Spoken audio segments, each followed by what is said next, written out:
if you have a character, you might want it to have a specific key movesets. Each one of my integrants have a moveset of some sort. Now, that'd be like anime characters and their special moves, like Naruto and his Rasengan, Goku and his Kamehameha, Sasuke and his Chidori, stuff like that. Create a moveset, or you want to create abilities within a power. Or you came up with an idea for a power, but you don't know how to expunge it or expound. We're going to be using this goo man from last video as an example. Get yourself a nice crispy paper. Now, before we get to something like this, we're gonna have to do something like this, brainstorming. Now, what we know from this character is he's goo, oobleck, slime. Now, you don't have to do this part, but you can do like the characteristics of what slime is in the real world. So it's sticky, it's moldable, it's stretchy, and ooze. That can put a wide array of moves on its own. Goo, I don't know how to spell goo, slime. And now we're gonna do what I think is called a spider chart. You can correct me if I'm wrong. Now, what can goo do? Bounce. So let's put bounce. It can inflate. It can stretch. And basically it can just mold into any shape. What can bounce do? It can lunge you into the air. This marker's not good. It can increase speed. This marker's not good. So we have air and speed. Pretty much enlarge itself. Enlarge. Goo and slime, let's just say bubble gum. The mold, we can just say replication. Cloning itself. Let's say a little mini army of goo people or something. Now this already seems extremely OP, so let's create some drawbacks to make our character balanced. And create copies, we can say the drawback is the color. Enlarging, let's say he can make himself bigger. That would take a lot of power, so let's say it stretches and thins out his body's mass. Let's build out for stretch, so he can extend his body. Body extension. Here's another sub ability. We'll call it stick, because usually that goo slime is pretty sticky. Stretch and inflate kind of go hand in hand. Now, stretching and bouncing can also go hand in hand with a nice together sub ability. That would basically be like a spring punch, because you'd spring it. Kind of like, actually, now I'm thinking about it, it's kind of like Luffy from One Piece, but you could stretch your hand or inwards into a coil and spring it forward, which would be the bounce. We'll put spring fist for the ability on its own.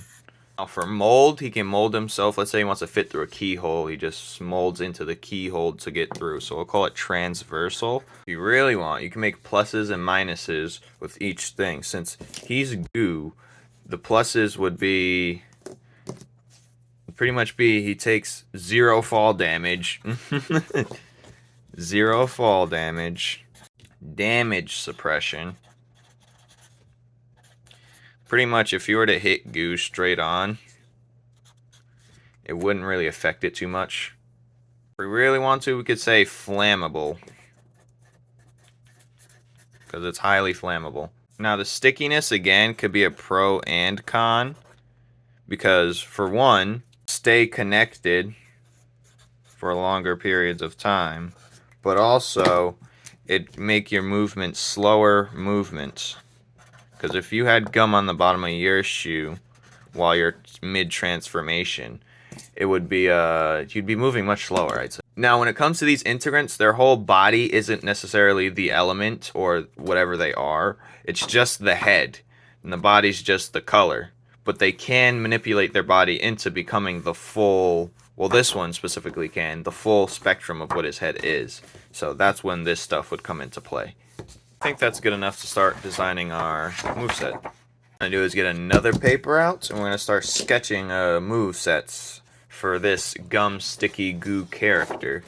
So he's going to blow a bubble, pretty much, and it's going to be like a bubble gum.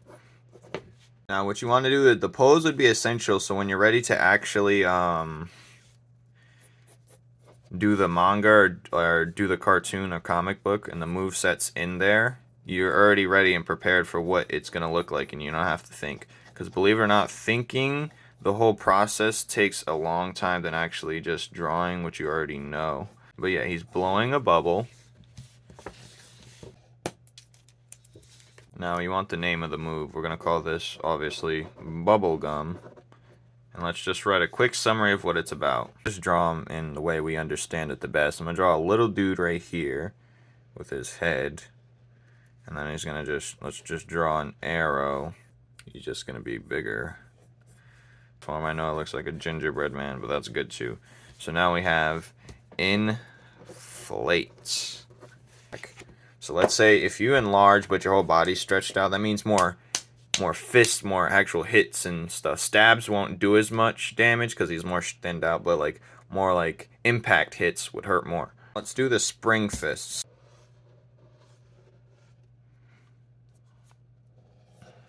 And now since he can either stretch it out or he can make it like super coiled up and compressed. So we just can draw the arm actually. Now, so up close it'd be more damage, but further back it'd be less damage. The drawback would be the farther he stretches, the less of an impact it'd actually hit on him. Just so we're not completely copying One Piece, we're going to make bounce a little bit different. We're just going to call it bounce for now. Create two bubble things right here, which allow him to get that bounce off. And they're kind of stuck to his feet until he like lets go. So now we have bounce. We've yet to use the mold aspect, so let's do that right now. This one would be an easy one to do. I'm just going to draw it up here real quick. He can't really take the details, he just takes the shape. So that means all the like font and stuff, he can't really take that. Now we'll call this a mold, like we said before. The idea is in my head, I want to get it out, and I want to have like a self-destruct button just in case, like a fail-safe move, where his body's just about to blow up. So let's just draw that real quick. Pop. Oh. So, yep. Now since he can inflate and bloat himself and explode, let's have him be able to do that on a smaller scale. So I'll call that blob. Yep, we have a moveset we can add to the list of many. If you made it this far, thank you for watching my video. Let me know if there's anything I can build on, if this actually helped you or worked for you. If not, I'll do a better one, and see you next time.